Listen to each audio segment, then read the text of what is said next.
Soni news Gulabpura में आपका स्वागत है। भीलवाड़ा जिले के गुलाबपुरा कस्बे में शनिवार को नानक जैन छात्रावास प्रांगण में राजस्थान के पूर्व मंत्री रामलाल जाट ने मंगलकारी अनुष्ठान समारोह के दौरान क्या कहा, देखिए समाचार। शेष कार्यक्रम अगले भाग में। अगर आप हमारे चैनल पर पहली बार नए हैं तो चैनल को सब्सक्राइब करें, खबर को लाइक करें, शेयर करें और देश दुनिया में कहीं पर भी देखें। क्षेत्र के समाचार सिर्फ YouTube channel Soni news Gulabpura पर। जय वंदे मातरम। की सुशिष्य जी अनुष्ठान आराधिका मां सती डॉक्टर श्री कुदमदत्ता जी महाराज साहब के चरणों में नमन। साथ ही स्वर साम्राज्य मां सती डॉक्टर श्री महाप्रिया जी महाराज साहब को प्रणाम। वास्तुशिल्पी मां सती डॉक्टर पदम कीर्ति साहब को प्रणाम। आज सभी नानक के छात्रावास में आज योग दिवस के इस अवसर पर गुलाबपुरा के संघ के अध्यक्ष, कार्यकारिणी के सभी सदस्यगण, सबको मेरा प्रणाम। गुलाबपुरा वासियों को सबको मेरा प्रणाम, नमस्कार। माता और बहनों, आदरणीय पत्रकार बंधु, मैं इस धर्म सभा में ज्यादा लंबी बात नहीं करूंगा। हमारा साहब ने पहले ही प्रिंट वाली छोटी सी इशारा किया हुआ है, लेकिन मैं साध्वी कुदमदत्ता जी, पदम कीर्ति जी के कोई भीलवाड़ा में महावीर जी उनके साथी लोगों के सानिध्य के हिसाब से आपके सानिध्य में मेरे को दर्शन करने का सौभाग्य प्राप्त हुआ 2008-9 के अंदर। तब से मैं कई जगह साध्वी जी को, चाहे जयपुर हो, चाहे मेरे बंगले के ऊपर हो, कभी आपका पैदल यात्रा निकली तो हर जगह दर्शन करने का सौभाग्य मिला। चाहे अजमेर हो, भीलवाड़ा हो, कई बार किसी अन्य मंत्रियों के माध्यम से, आपके समाज के माध्यम से उनसे बात करने का, अन्य राज्य में भी आप विराज रहे थे चतुर्मास में।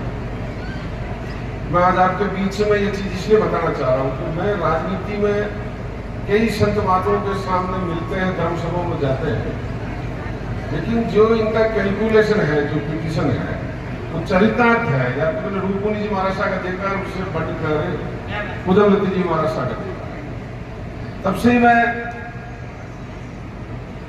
कोई दिन ऐसा रह जाता होगा, भाई कई धर्म सभा हो तो कुदमदत्ता जी महाराज साहब को याद करता ही करता हूँ, चाहे मिलूं या नहीं मिलूं। साथ ही मुझे सौभाग्य प्राप्त हुआ मां श्रवण जी, महाप्रज्ञ जी की बड़ी बड़ी सभाओं में, चाहे लाछुड़ा में हो, चाहे आसीन के अंदर हो, चाहे भीलवाड़ा के अंदर हो, कई साधु संतों के चतुर्मास में भी जाने का मौका मिला।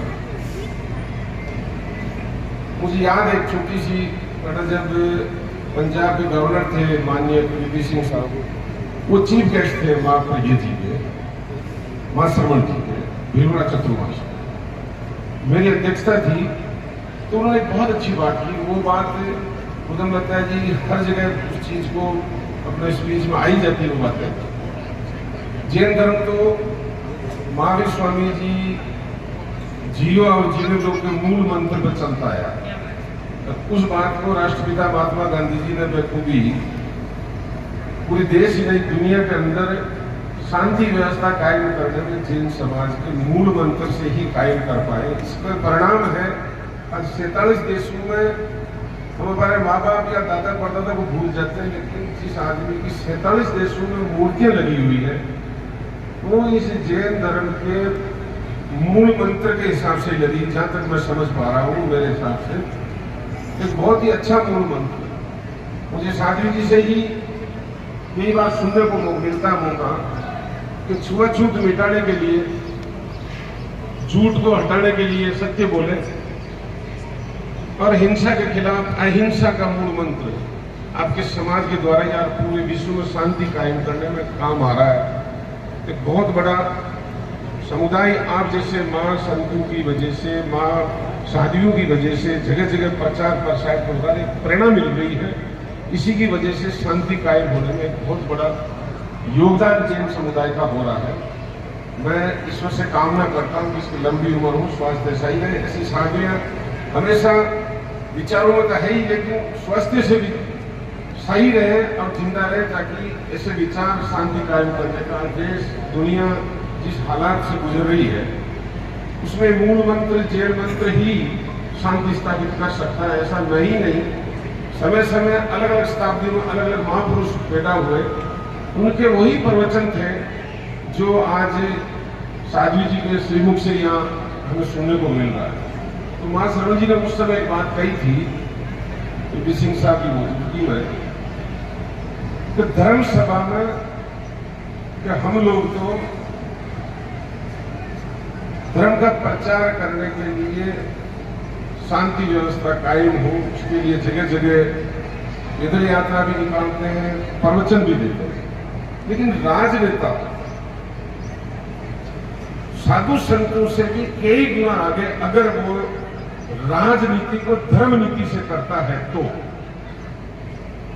क्योंकि सर्व जाति सर्व धर्म की बात करने का काम हमारा समाज साथ भी करते हैं। लेकिन कई बार ऐसी चीजें आती कि धर्म से राजनीति नहीं, राजनीति में धर्म जहां आ जाता है तो वहां लड़ाई झगड़े कायम होते हैं, झगड़े कायम, शांति नहीं रहती।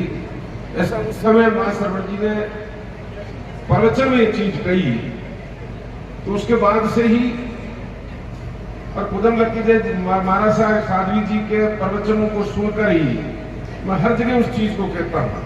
भीलवाड़ा में तो कई बार अच्छे अच्छे संत महात्मा भी और भी आते हैं, तो एक ही चीज निकल के आती है कि धर्म से राजनीति हो, राजनीति में धर्म नहीं हो। और ये ऐसे साधुओं जी के श्रीमुख से सुनकर अगर हम सोसाइटी में इसमें कायम करें तो निश्चित रूप से जो महावीर स्वामी जी का मूल मंत्र जियो और जीने दो वो साकार हो पाएगा। यही बात कहते हुए मैं ईश्वर से कामना करूंगा आपकी लंबी उम्र हो, स्वास्थ्य सही रहे। आप गुलाबपुरा नगर वासियों में मन में आपके कायम, मैं तो यहाँ से विधायक भी 2 बार रहा हूँ, इनकी बड़ी कृपा रही है। तो जहाँ मंत्री बनने में जो भूमिका रही, मैं हर बार कहता हूँ बूढ़ा बनेड़ा 2 ही नाम देता हूँ पूरी विधानसभा, जिसमें गुलाबपुरा भी शामिल है, कि यहाँ के तमाम बहन भाई माँ बहन सबका बड़ा योगदान था, जिस वजह से छोटे से गांव का आदमी इतने बड़े, हर बार कहता हूँ संतरी से मंत्री तक पहुंचाने का काम यही जनता के द्वारा हुआ। तो आपके प्रवचनों को इस जनता में हमारे मुख से काम आए, यही प्रेरणा आपके यहाँ से लेके जा रहे हैं, ताकि शांति कायम हो, भाईचारा रहे, बंधुत्व बना रहे। इन्हीं शब्दों के साथ बात को विराम दूंगा। यहाँ के संघ को और धन्यवाद दूंगा कि मुझे आप सबसे रूबरू करने का मौका मिला। ऐसे समय में आमंत्रित कई बार किया जाता लेकिन आने का मौका नहीं मिलता, लेकिन साध्वी जी का पधारना हुआ, इनका बहुत ही सानिध्य मेरे ऊपर रहा है हमेशा ही। जब मेरी दशा बदली थी, उन्होंने पहले इंटीमेशन किया, लंबा नहीं कह रहा हूँ, थोड़ा सा हिंट दे रहा हूँ, हर बार इंटीमेशन किया कि यार खतरा आ रहा है, गाड़ी तेज आती है, जो स्पीड ब्रेकर होता है तो स्पीड धीरे हो जाती है। तो बचने का जो तरीका है तो साध्वी जी के माध्यम से ही मुझे मिल पाया। निश्चित रूप से बहुत शानदार प्रेरणा हमारे गुलाबपुरा वासियों को लेकर जाए। वैसे चतुर्मास आपका दर्शन करने का मौका हमें भीलवाड़ा ही है तो मिलेगा, तो हम आपके लिए हमेशा खड़े रहेंगे। इन्हीं शब्दों के साथ मेरी बात को विराम करूंगा। धन्यवाद, जय हिंद, प्रणाम।